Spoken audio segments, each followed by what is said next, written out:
Selamat sore pemirsa Antara, Anda kembali menyaksikan Kilas Nusantara pukul 17 waktu Indonesia bagian Barat. Sore ini kami sajikan ragam berita dari berbagai penjuru di tanah air. Kita mulai dengan kabar pasokan tandan buah segar TBS kelapa sawit di Aceh yang berkurang hingga 25%. Akibat panen buah sawit di wilayah Aceh Utara mengalami trek atau pohon yang tidak berproduksi.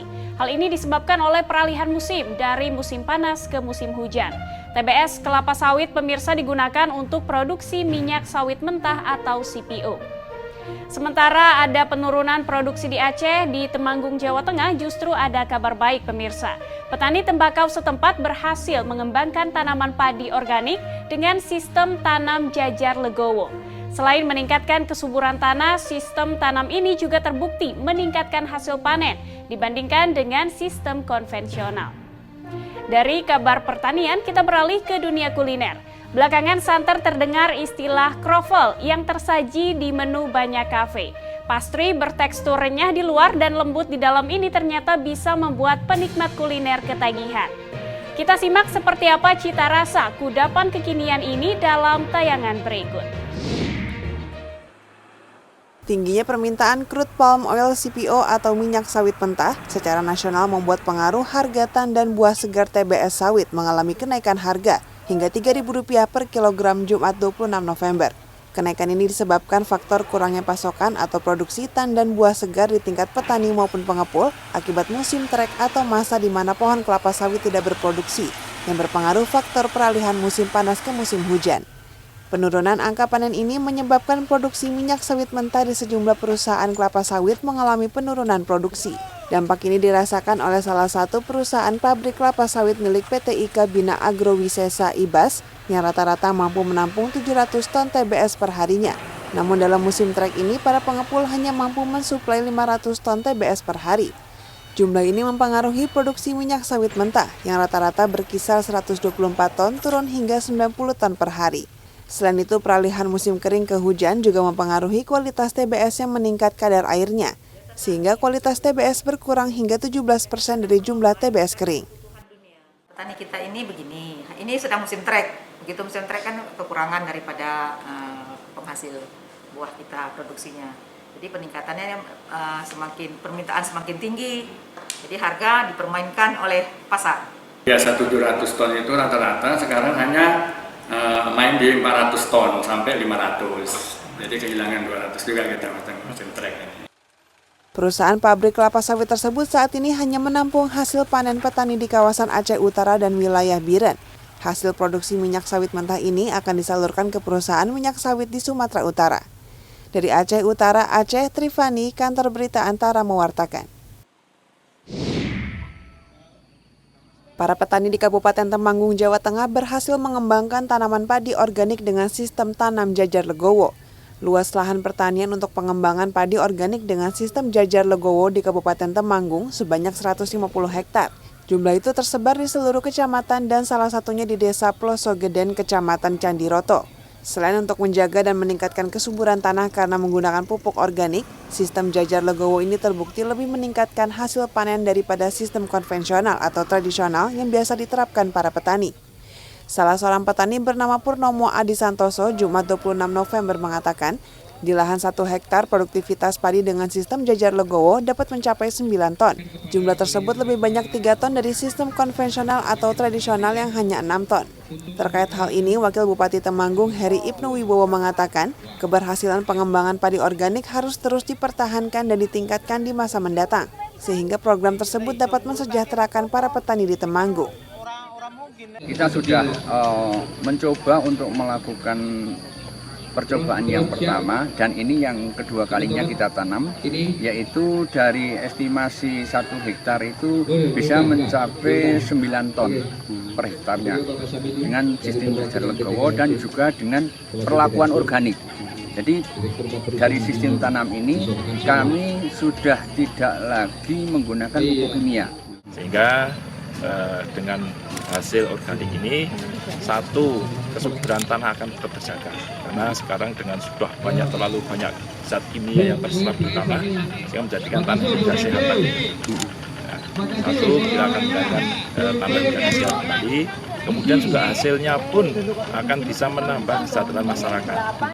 Sistem tanam padi jajar legowo ini dilakukan dengan jarak tanam 10 meter x 20 meter, serta menggunakan benih padi pilihan dan pemupukan dengan pupuk organik. Sehingga sistem tanam jajar legowo tidak hanya meningkatkan produksi padi, namun juga lebih efisien dan biaya usaha tani sangat murah. Dari Temanggung, Jawa Tengah, Firman Eko Handi, Kantor Berita Antara mewartakan.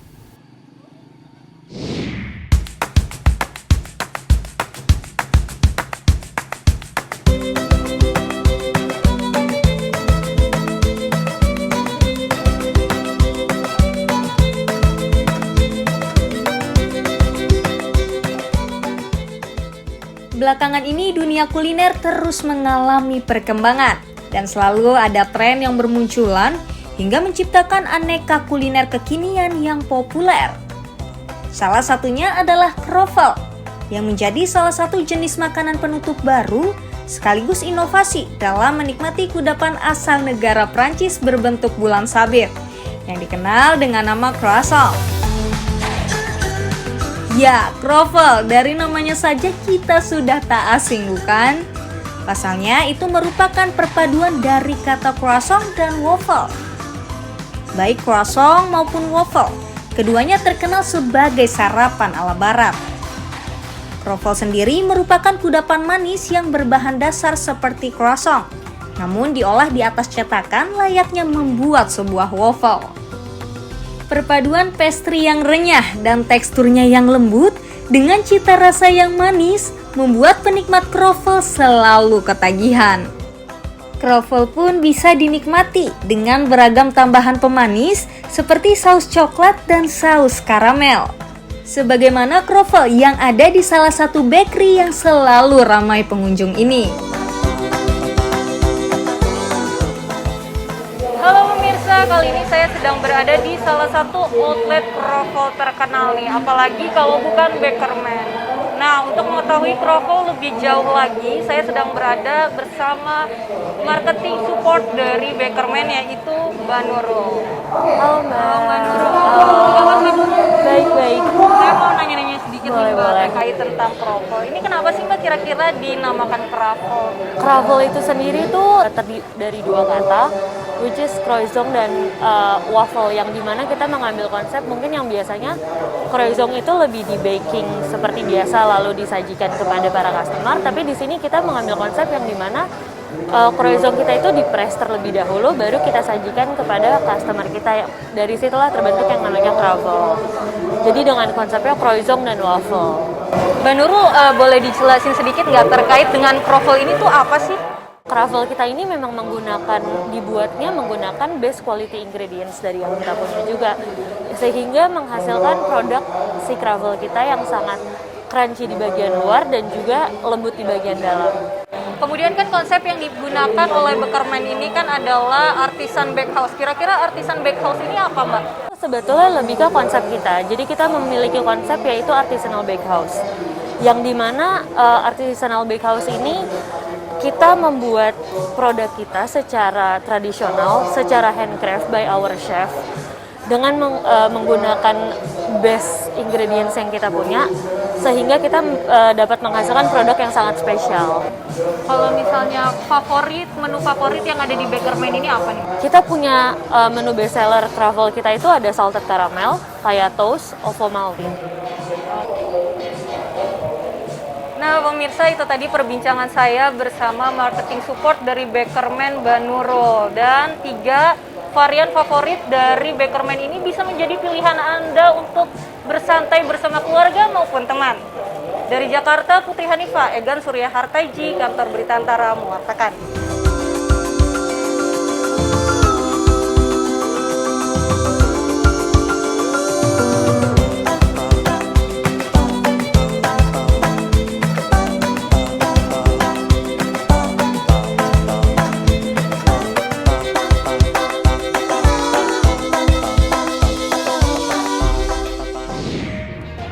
Nah itulah pemirsa sajian kabar terbaru untuk sore hari ini. Nanti malam Kilas Nusantara masih akan kembali pukul 20.00 waktu Indonesia bagian Barat.